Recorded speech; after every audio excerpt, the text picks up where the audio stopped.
island of Langkawi is a definite must-visit when traveling to Malaysia, and in today's video, we're going to show you just some of the must-see and do things we got up to during our week visit. Since there's no public transit on the island, you're going to need to use Grab, rent a car, or if you're comfortable driving one, rent a scooter. We opted for that last option since Steve has a motorcycle license and renting a scooter would be super easy through our hotel.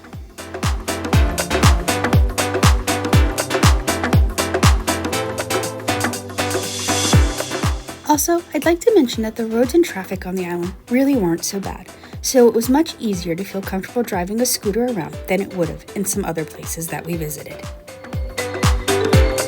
To kick off our adventures this week, we're going to start with the beach I mentioned in last week's video, Sandy Skull Beach.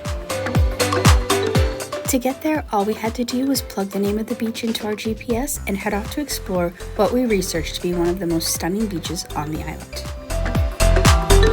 Just off the main road, there's a large car park and public restrooms at the start of the dirt path that takes you down to the beach.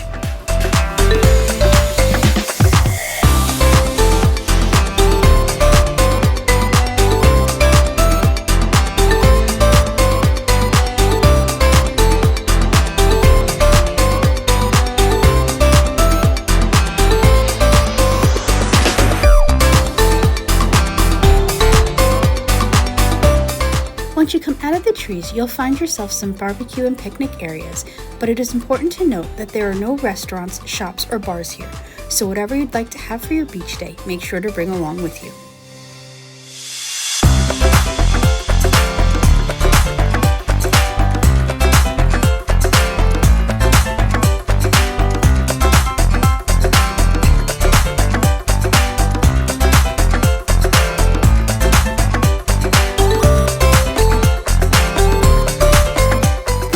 Has soft sand, clear warm water, and was exactly what we thought the beaches of Southeast Asia would look like before we began traveling. I also think it's important to note that along with some local friendly beach dogs, you're also going to find some other local, not so friendly wildlife here.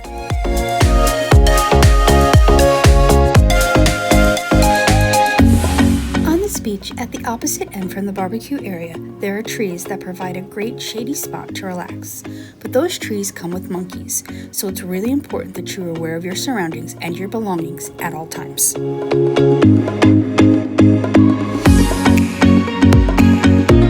monkeys that live here are not afraid of people and will open your bag, steal your shoes, and just cause chaos looking for food.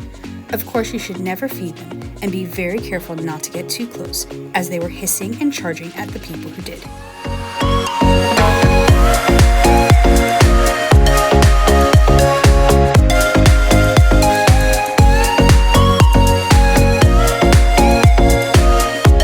Now let's head back to the other side of the island near our hotel, where the main tourist beach area is located.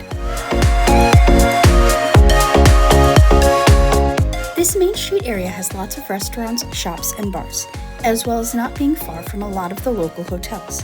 And it is definitely worth taking a stroll along this beach walk to check out all of the different things this area has to offer.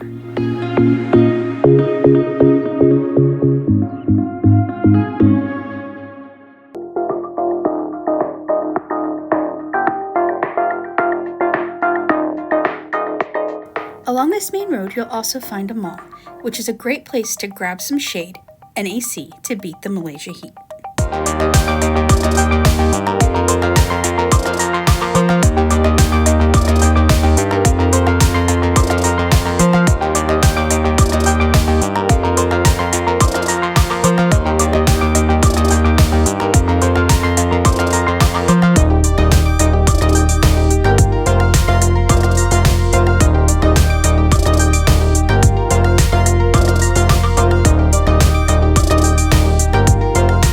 Across the street from the mall is the main entrance to the beach.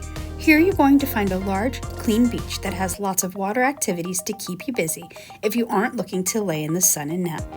At night, this beach will also come alive with performances and music, so if you're looking for some nightlife, you won't have to travel very far.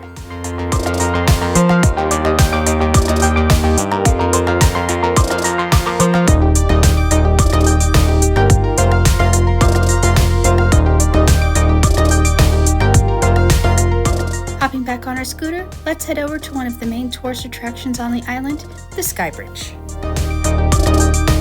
The Sky Bridge, for those of you just beginning your research, is a curved 125-meter long bridge that is suspended about 700 meters above sea level.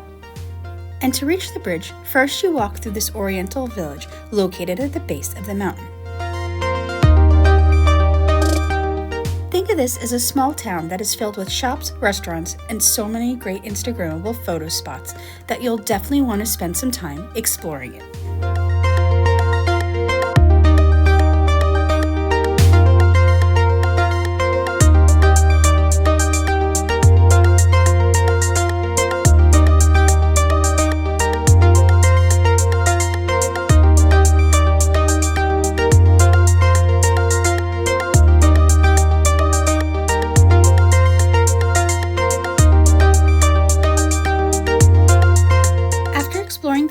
You can head over to the world's steepest cable car to grab a ticket to begin your journey to the top of the mountain.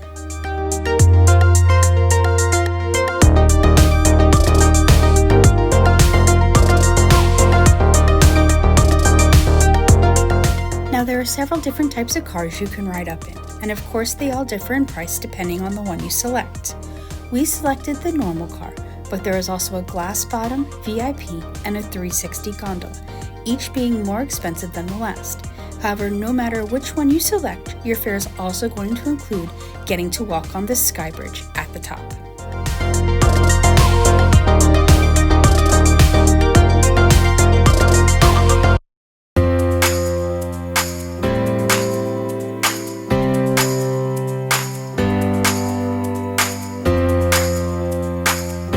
Once on board, you'll be treated to breathtaking views as you climb the 42-degree incline to the first mountain station, where you can exit and explore before continuing your ride to the top.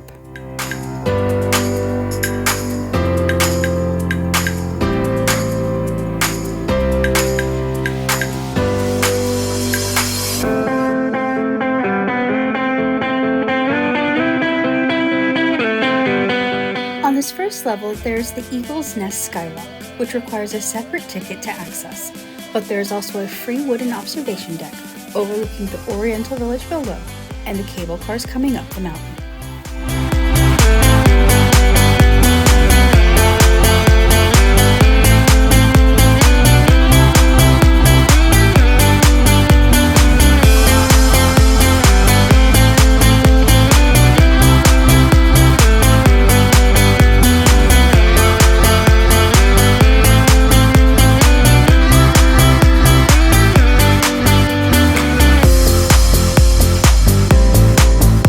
Once you've hopped back on and made your way to the very top, you can really see just how far you climbed and begin to make your way down the steps to the Sky Bridge. I think it's important to note that it is a lot of steps, uneven dirt steps on a narrow trail, so this feels like the perfect time to mention you can use the Sky Glide to get there and back for about $4 a person, which we definitely would have done if it had been running the day we visited.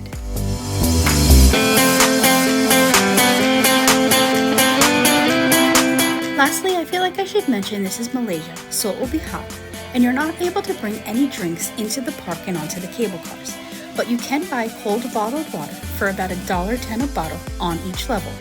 Also, just because you're so high up doesn't mean you shouldn't be careful of the local wildlife. There are many monkeys living on this mountain, and sometimes they do not want to share their home with the tourists.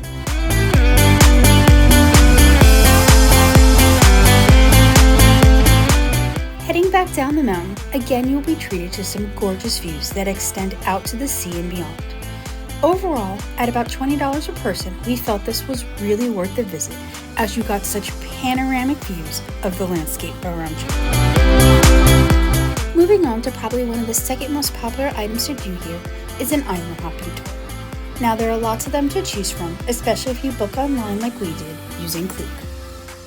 Our tickets to do this cost us both about the same as one of our tickets to the Sky Bridge, so it was way more of an affordable adventure. But I do feel like we should point out that the online itinerary was not actually what we did on our tour.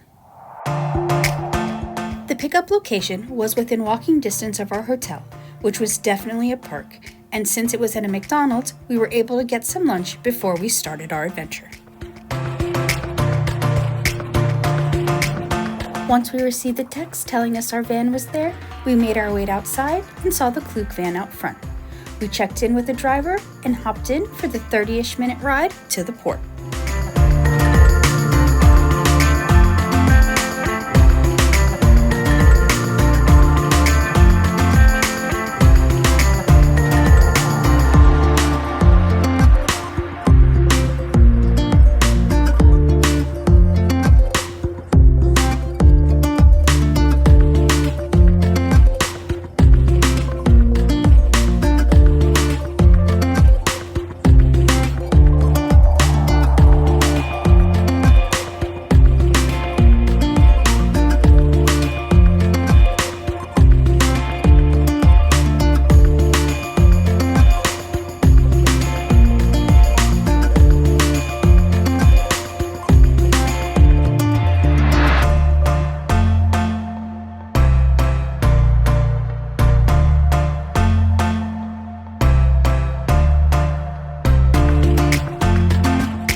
We waited about 30 minutes before boarding the boat, but once we did, we were off on a fast and wild ride to our first stop.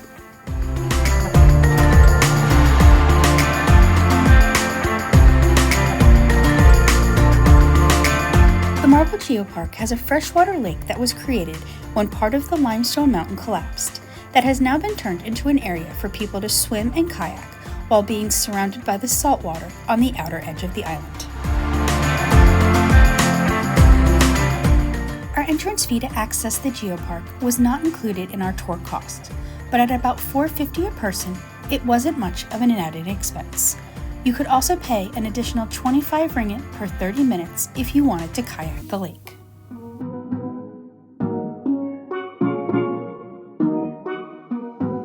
Once your fees were paid, you began the 20-ish minute hike on a well-maintained concrete path that eventually turns into a dirt trail with wooden steps that lead you to the lake in the center of the island.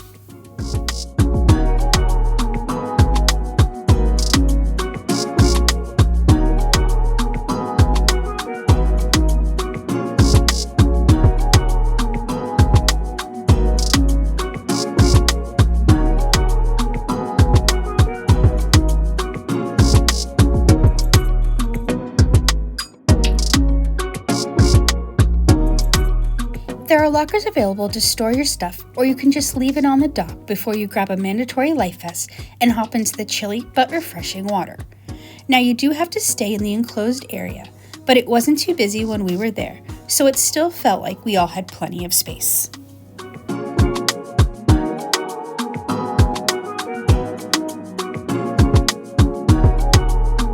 After about an hour at the geopark, we hopped back in the boat and headed to our next location.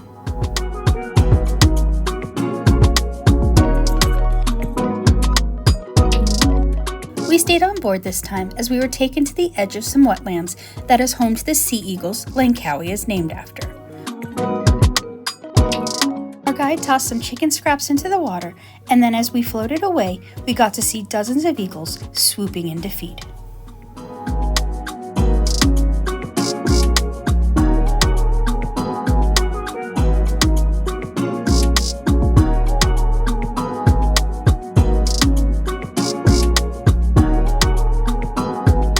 "30 minutes later, we were pulling up into our third and final stop of the day.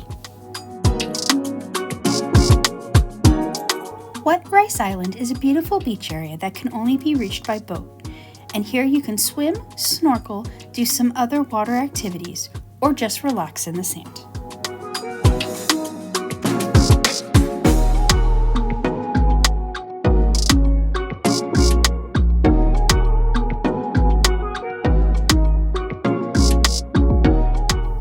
There are some local vendors set up on the island, so you can buy food and drinks here, as well as pay for additional water activities if you're feeling adventurous.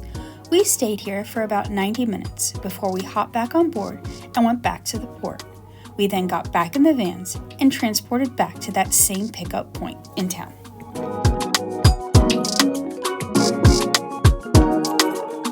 Even though we didn't stick to the itinerary we booked, we still felt we had a really good day with enough activity to make the trip worth it. We would also definitely suggest you looking into a tour for yourself when you plan your visit to Langkawi. Now, for those of you who might be going, what about all the waterfalls?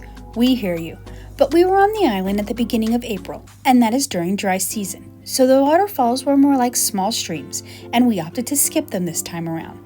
But that just means we have something to come back for again. And honestly, we had such a great time here, we would definitely make a trip back to explore the things we missed.